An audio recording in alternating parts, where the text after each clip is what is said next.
not near him. So the house.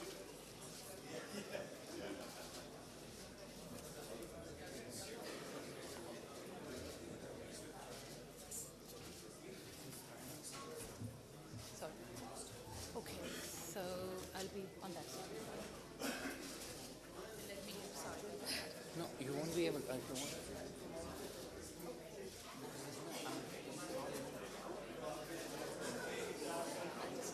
Yeah. You can see.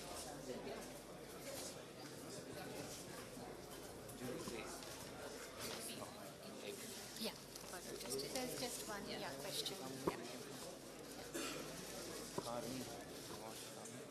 Sorry, my folder. If they want to send him here. Thank you.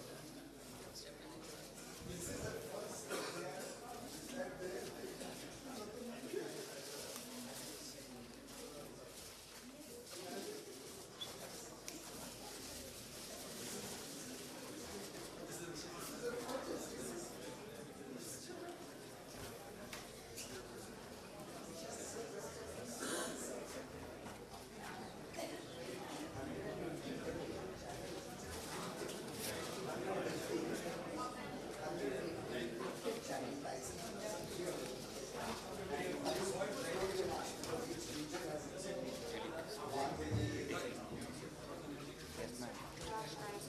Yeah. Tell him whenever.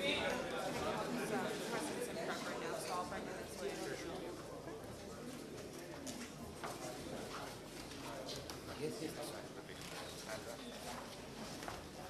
अच्छा, email है। हाँ, Yeah. ये ना मेरा किसी से पढ़ा because I have to go मन की बात हाँ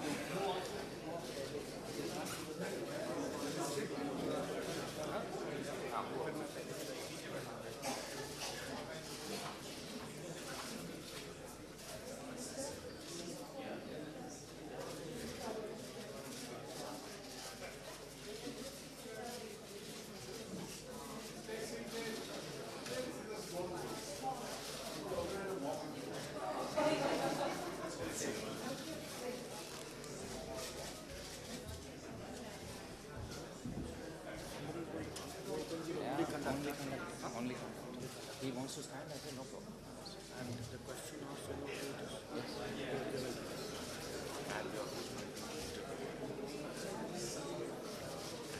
Consecutors.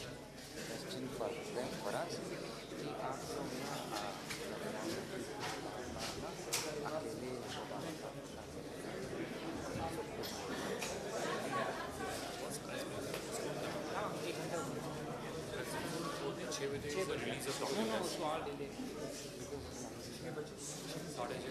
हाँ उनका रिलीज डॉक्यूमेंट और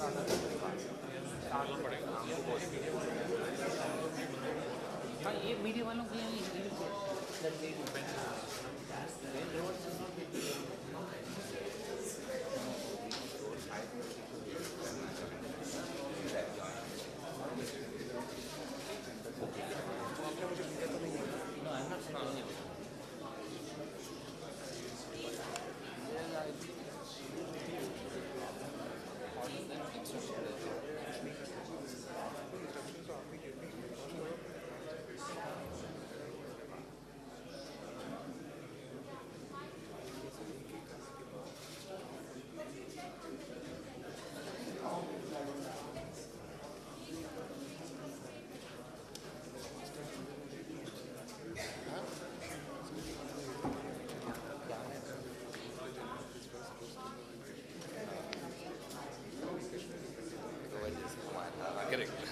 हम लोग को लड़ाई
One.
Ladies and gentlemen, friends from the media, I welcome you to this media interaction. We will begin with opening remarks by the two leaders, following which they have consented to respond to one question each. I now request the Prime Minister of India to make his opening remarks. Mr. President and members of the media, it is a great pleasure and privilege to welcome back President Obama and the First Lady in India. Mr. President, we are honored that you accepted our invitation to be the chief guest of our Republic Day. And I know how busy you are. It is special because on this day, we celebrate the values shared by the world's two largest democracies. We are also the first United States President to visit India twice in office. It reflects the transformation in our relationship. It shows your deep personal commitment to this partnership.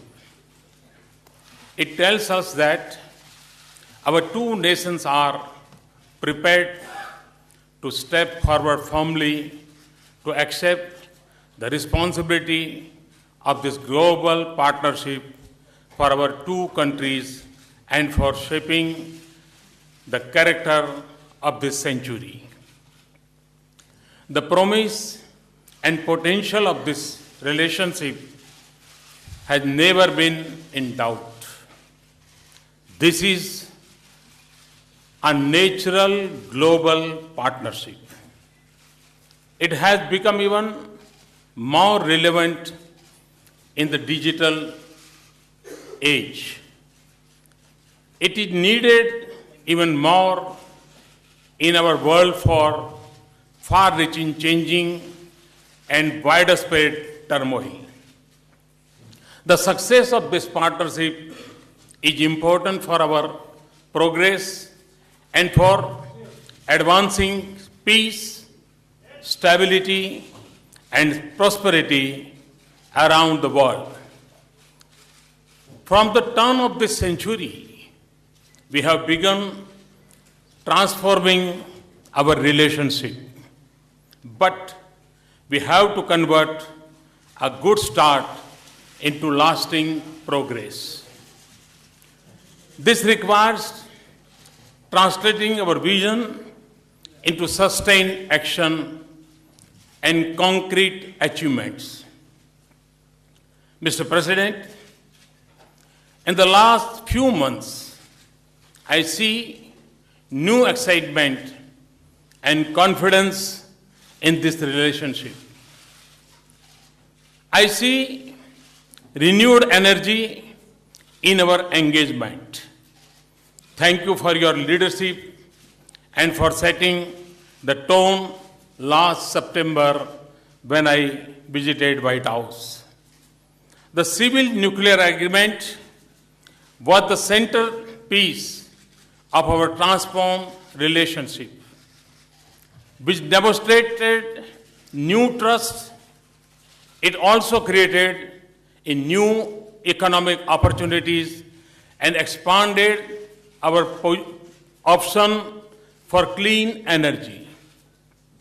In the course of the past 4 months, we have worked with a sense of purpose to move it forward. I am pleased that 6 years after we signed our bilateral agreement, we are moving towards commercial cooperation. Consistent with our law, our international legal obligations, and technical and commercial viability.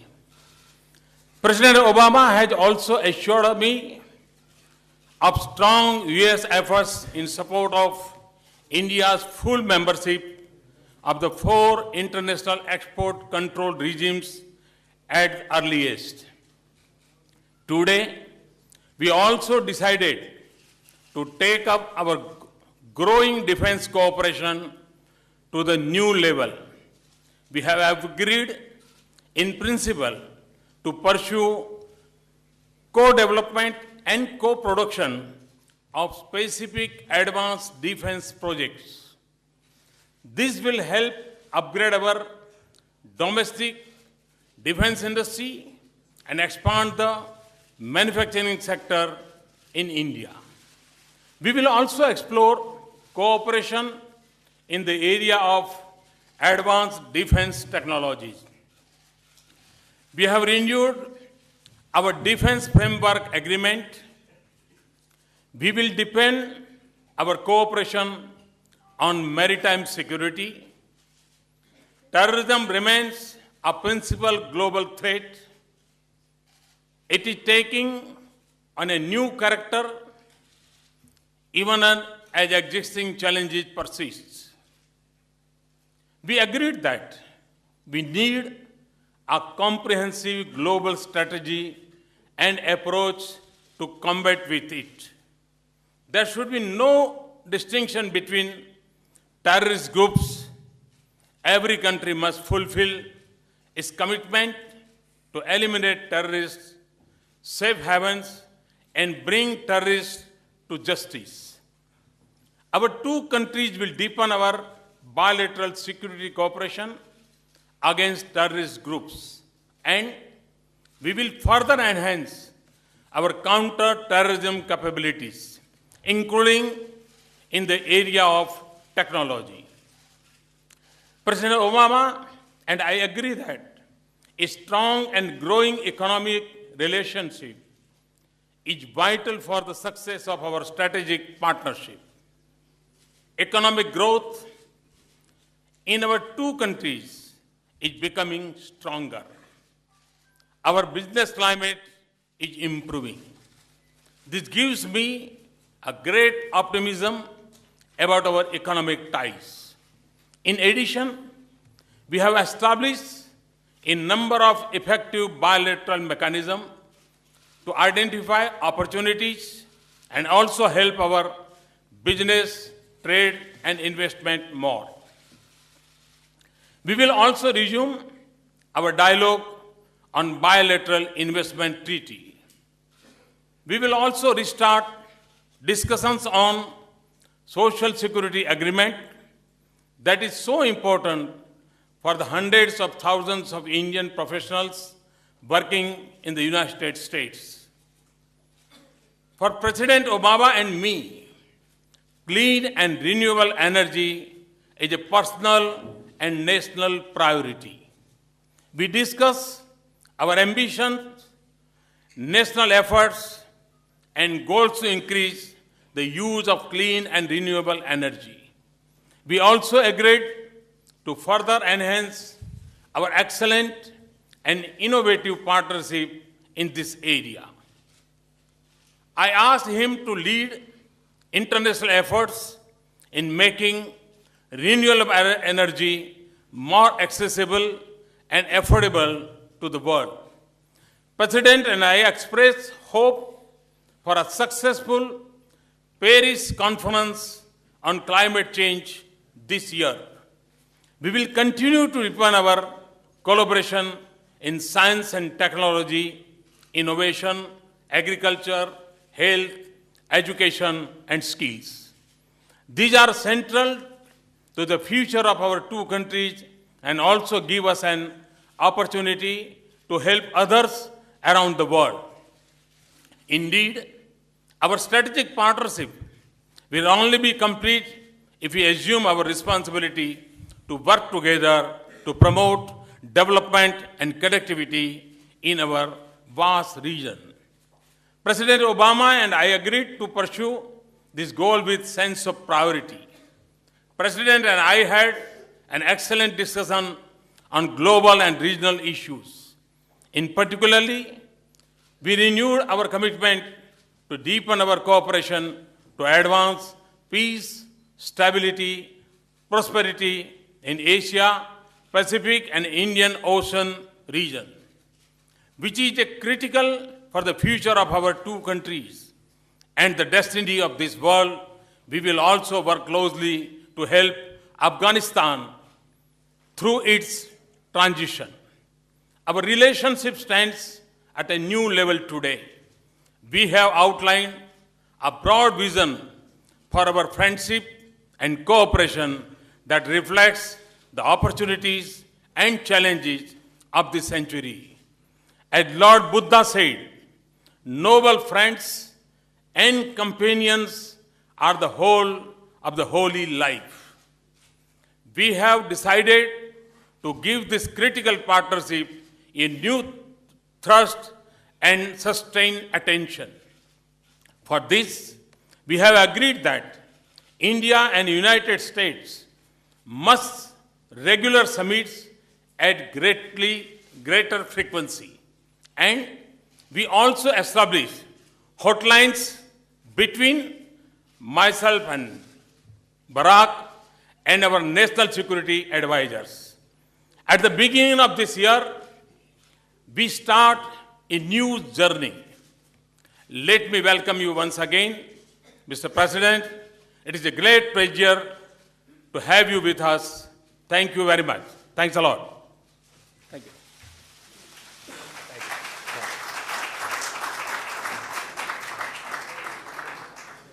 Namaste. Thank you, Prime Minister Modi, for those very generous words. I want to express my profound gratitude to not only you, but the people of India for the incredible hospitality that has been shown to me and Michelle. We are thrilled to be back in India. Mera pyar, bara namaskar. Mr. Prime Minister, thank you for the invitation to join the people of India on Republic Day. I am honored to be the first American president to attend this celebration, as well as the first president to visit India twice. And this reflects my commitment since the beginning of my presidency to deepen our ties with India.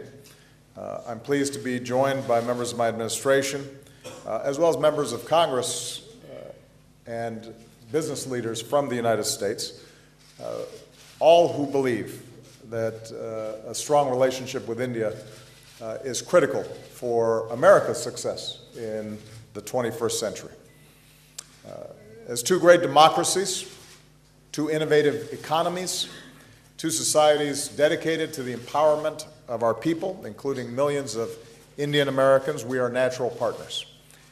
When I addressed your parliament on my last visit, I laid out my vision for how India and the United States could build a defining partnership for the 21st century. And since then, we've made significant progress. Our trade has increased. Our militaries exercise together more. We're cooperating on key global challenges, from nuclear proliferation to global health. Mr. Prime Minister, your election and your strong personal commitment to the India-U.S. relationship gives us an opportunity to further energize these efforts. I was proud to welcome you to the White House last fall. Your reputation preceded you. As many of you know, in New York, the Prime Minister appeared in Madison Square Garden and was greeted like a Bollywood star. And it was, I think, a signal of the deep friendship between our peoples, as well as our close ties that we are working to expand even further. At the White House, we agreed to take this partnership to a new level. We advanced that work today. Prime Minister Modi, thank you for hosting me, including our chai pe churcha. We need more of those in the White House. But even as this visit is rich with symbolism, we made substantive progress.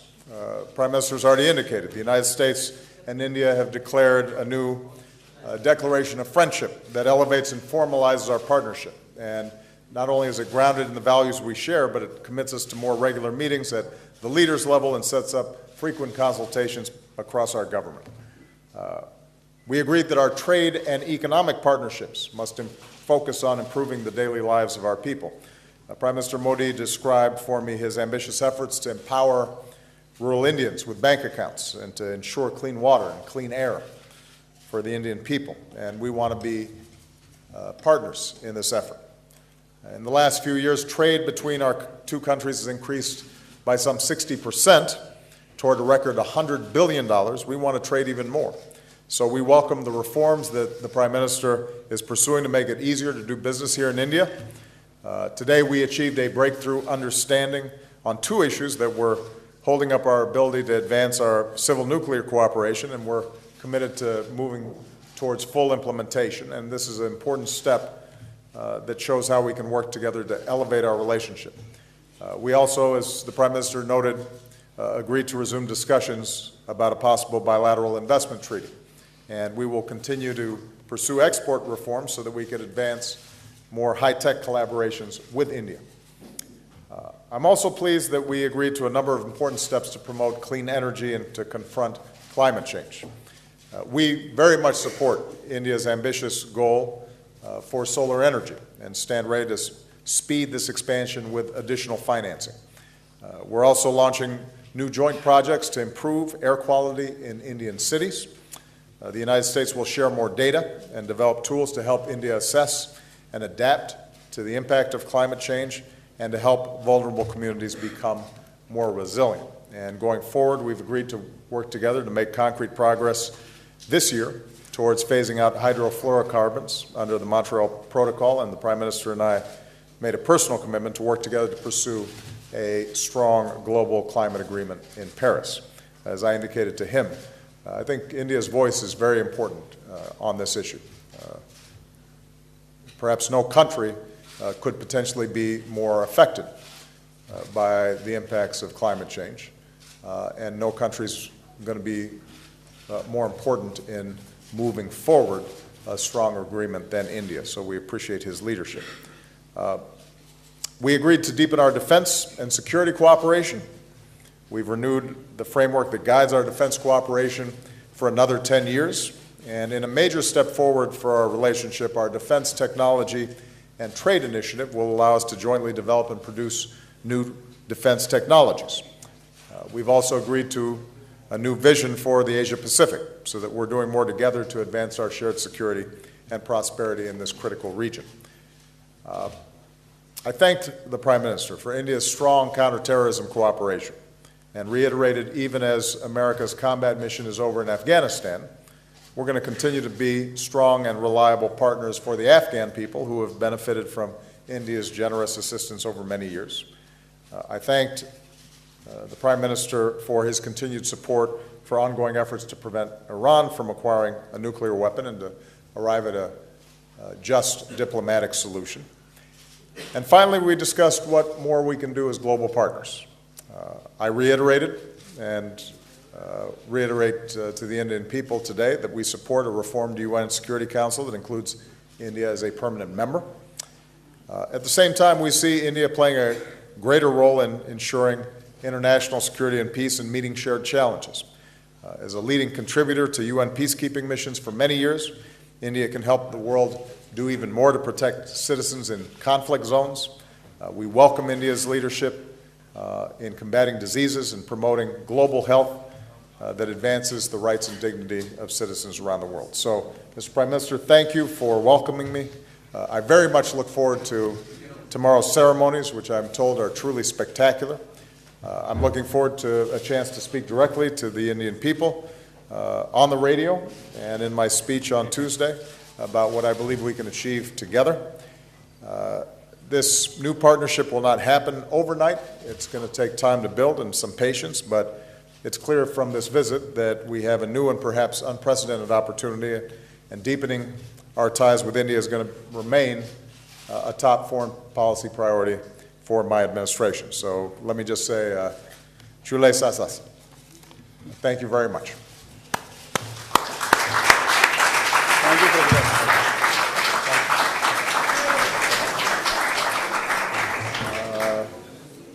I now call upon Julie Pace of AP to ask her question. Thank you, Mr. President and Mr. Prime Minister. Mr. President, I wanted to ask you about the situations in both Yemen and in Ukraine. On Yemen, you've held up the U.S. counterterrorism campaign there as a model for what you're hoping to achieve in your mission against the Islamic State group. How does the political upheaval in Yemen affect U.S. efforts there? And will it cause you in any way to retool aspects of your broader counterterrorism strategy? And on Ukraine, pro-Russian rebels are again launching new offenses.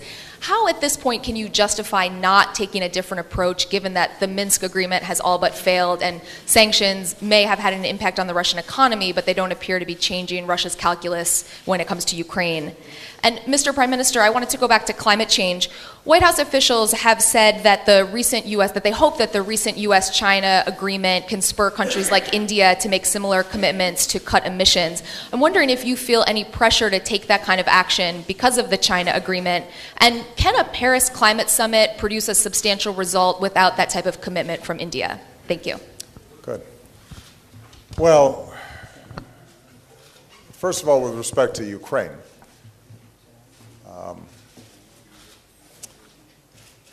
what I've said consistently is that we have no interest in seeing Russia weakened or its economy in shambles. We have a profound interest, as I believe every country does, in promoting a core principle, which is large countries don't bully smaller countries. They don't encroach on their territorial integrity. They don't encroach on their sovereignty, and that's what's at stake in Ukraine. And what we have done is to consistently isolate Russia on this issue and to raise the costs that Russia confronts.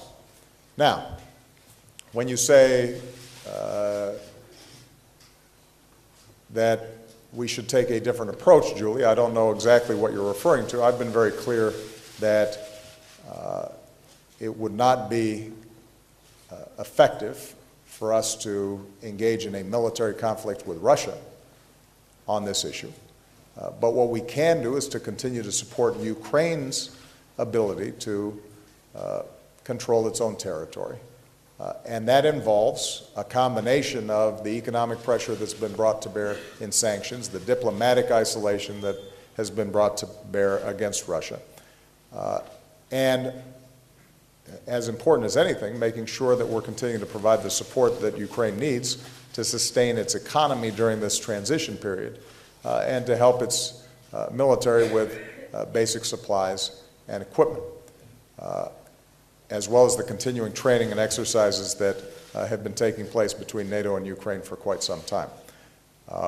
We are deeply concerned about the latest break in the ceasefire and the aggression that these separatists, with Russian backing, Russian equipment, Russian financing, Russian training, and Russian troops, are conducting. And we will continue to take the approach that we've taken in the past, which is to ratchet up the pressure on Russia. And I will look at all additional options that are available to us short of military confrontation in trying to address this issue. And we'll be in close consultation with our international partners, and particularly European partners, to assure that they stay in lockstep with us on this issue. What we've been very successful at is maintaining unity across the Atlantic on this issue. And that's going to be a continuing priority of mine. But ultimately, what I've said before remains true. If Mr. Putin and if Russia are hell-bent on engaging in military conflicts, their military is more powerful than Ukraine's. And the question is going to be whether they continue to pursue a path that not only is bad for the people of Ukraine, but is bad for the people of Russia. And are we able to continue to raise the costs even as we're creating an off-ramp diplomatically that eventually the Kremlin starts pursuing a more sensible policy and resolving this issue. With regard to Yemen, my top priority has and always will be to make sure that our people on the ground in Yemen are safe. That's something that we have been emphasizing for the last several months and builds on the work that we've been doing over the last several years. It is a dangerous country in a dangerous part of the world. A second priority is to maintain our counterterrorism pressure on al-Qaeda in Yemen. And we have been doing that. And I saw some news reports that suggested somehow that that counterterrorism activity had been suspended. That is not accurate. We continue to go after high-value targets inside of Yemen, and we will continue to maintain the pressure that's required to keep the American people safe. We are concerned about what has always been a fragile central government and the forces inside of Yemen that are constantly threatening to break apart between north-south, between Houthi and Sunni inside of Yemen, and this is one more sequence in what has been an ongoing turbulent process inside of Yemen. And what we are advising, not just the various factions inside of Yemen, but also working with our partners like the Gulf countries who have impact and influence inside of Yemen, is that at this point what's needed is to respect a constitutional process that can resolve some of these differences peacefully and assure that all the groups inside of Yemen are resorting to political rather than military means to resolve these differences. But I guess the point, Julie, is Yemen has never been a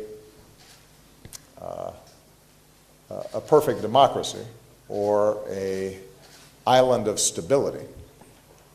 What I've said is that our efforts to go after terrorist networks inside of Yemen without an occupying U.S. Army, but rather by partnering and intelligence sharing with that local government, is the approach that we're going to need to take And that continues to be the case. The alternative would be for us to play whack-a-mole every time there is a terrorist actor inside of any given country to deploy U.S. troops. And that's not a sustainable strategy.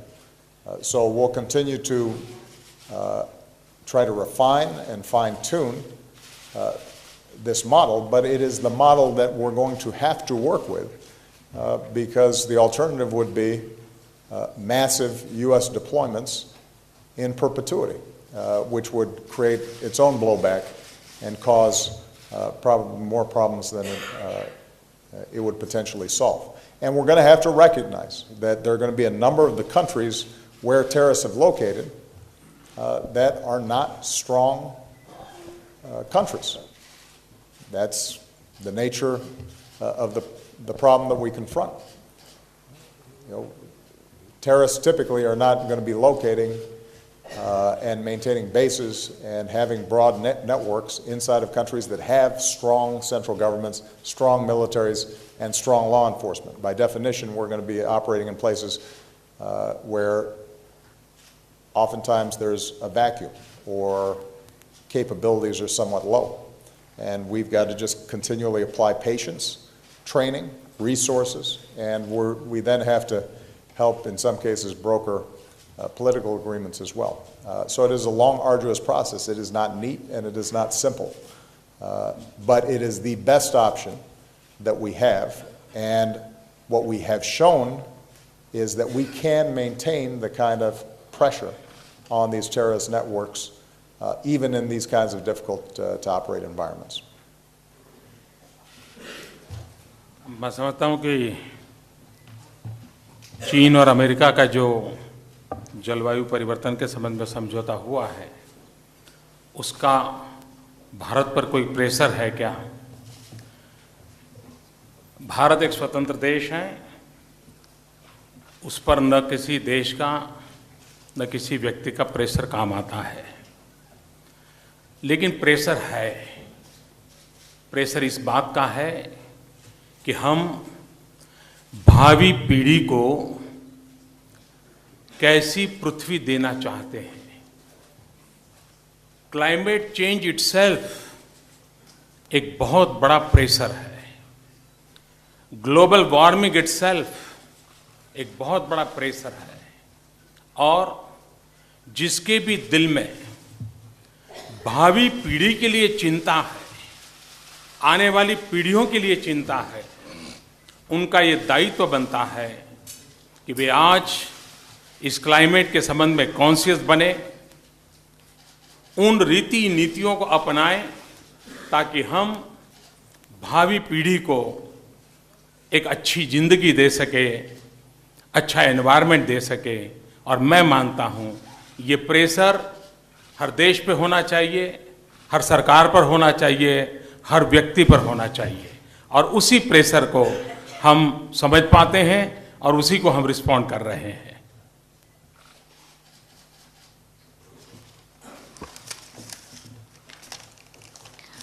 It's my feeling that the agreement that has been concluded between the United States and China does not impose any pressure on us. India is an independent country, and there is no pressure on us from any country or any person. But there is pressure. When we think about the future generations and what kind of a world we are going to give them, then there is pressure. Climate change itself is a huge pressure. Global warming is a huge pressure. And all those who think about a better life and a better world for the future generations, those who are concerned about this, then it is their duty and their conscience. They would want to give a better lifestyle to the future generations, a good life and a good environment. There is pressure for all those people. There is pressure on all countries, on all governments, and on all peoples. Thank you. Last question, Ashish Singh, ABP News. Thank you, Akbar sir. Good evening to both Honorable Prime Minister and President Barack Obama. My question is for Prime Minister Narendra Modi, but let me first congratulate both of you for taking the relationship forward, more specifically on nuclear deal issue, जैसा प्रधानमंत्री जी आपने बताया. प्रधानमंत्री जी, आज हमने दिलचस्प तस्वीरें देखी आपकी प्रेसिडेंट ओबामा के साथ, अलग से ठीक उस तरह जिस तरह से वॉशिंगटन में हमने देखा था. मैं उस यात्रा के दौरान आपके वहाँ पर था. प्रेसिडेंट ओबामा आपके साथ आए थे, आप कुछ देर टहले, एक दूसरे के साथ बातचीत की, बेहतर तरीके से समझा. आज फिर हमने वो तस्वीरें देखी. इससे पहले सुबह आपने राष्ट्रपति को रिसीव किया एयरपोर्ट पर. ये खास मित्रता क्या है आप दोनों की? और आज जब आप दोनों मिले प्रधानमंत्री जी, तो किन बिंदुओं पे बात हुई, कौन सी बातें आप हमारे साथ शेयर कर सकते हैं? Thank you. जहाँ तक बातों का सवाल है, पर्दे में रहने दें. और हम बार बार इस प्रकार से क्यों मिलते हैं, ये सवाल बड़ा महत्वपूर्ण है. मैं इस क्षेत्र में नया हूँ, लेकिन भी इस अल्प समय के अनुभव से मैं कह सकता हूँ कि दो देशों के साथ रिश्ते कागज पर कहाँ फुल स्टॉप है, कहाँ कॉमा है, उसके आधार पर निर्धारित कम होते हैं. लीडरों के बीच खुलापन कितना है, एक दूसरे को जानने के अवसर कितने हैं, केमिस्ट्री कैसे मैच करती है, वो बहुत ज़्यादा निर्भर करता है. और जब कैमरे से दूर अकेले में गप मारते हैं तो हम एक दूसरे को बड़ी निकटता से जान सकते हैं. मेरी और बराक के बीच में वो दोस्ती बन गई है. उस खुलेपन के कारण हम आराम से फ़ोन पे बात कर लेते हैं, हम आराम से गप मार लेते हैं, हंसी मजाक कर लेते हैं. इस केमिस्ट्री ने मुझको और बराक को तो निकट लाया ही है, वॉशिंगटन और दिल्ली को भी निकट लाया है, लेकिन अमेरिका की जनता और हिंदुस्तान की जनता को भी निकट लाया है. और ये पर्सनल केमिस्ट्री है, मैं समझता हूँ ये बहुत मैटर करती है और ये पनपनी चाहिए, ऐसे ही अवसर पर पनपती है.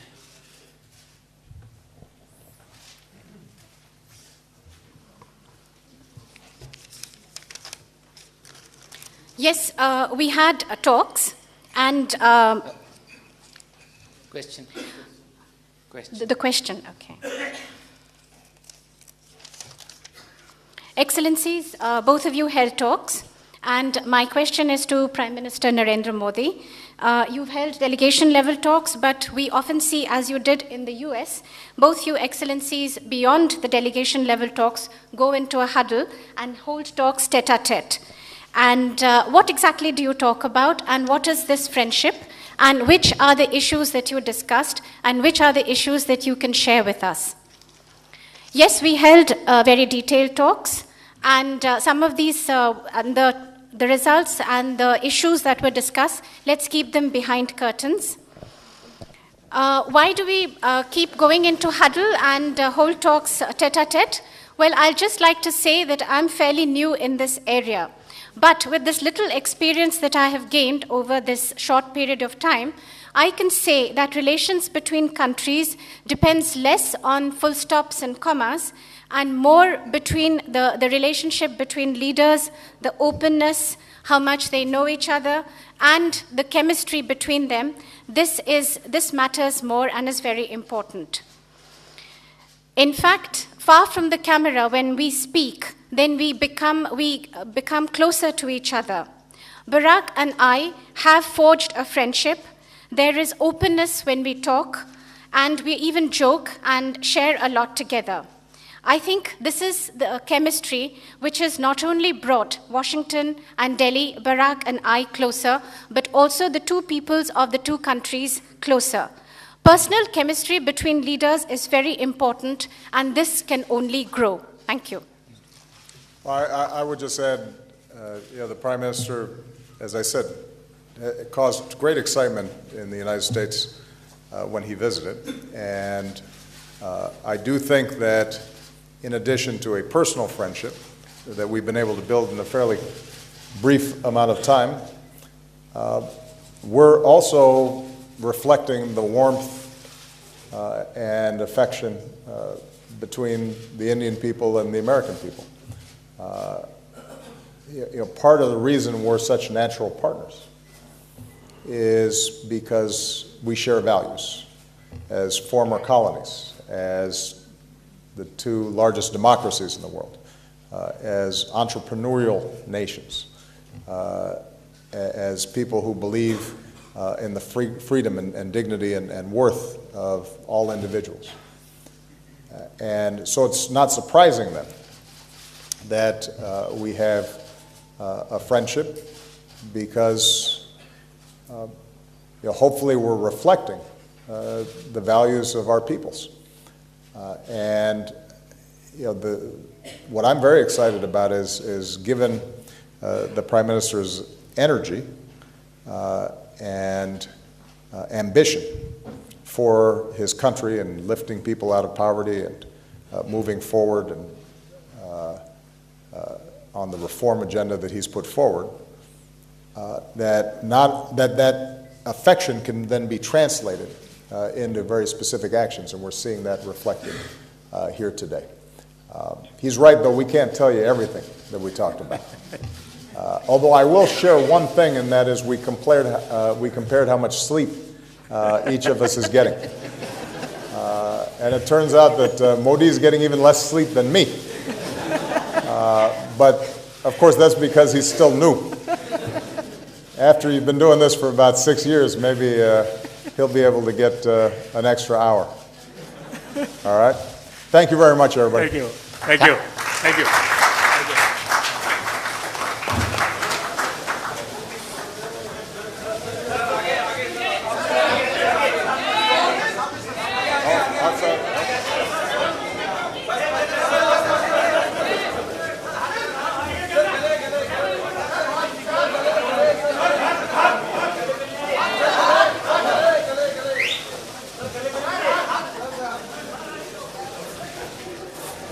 Thank you very much, ladies and gentlemen. We come to the end of this event.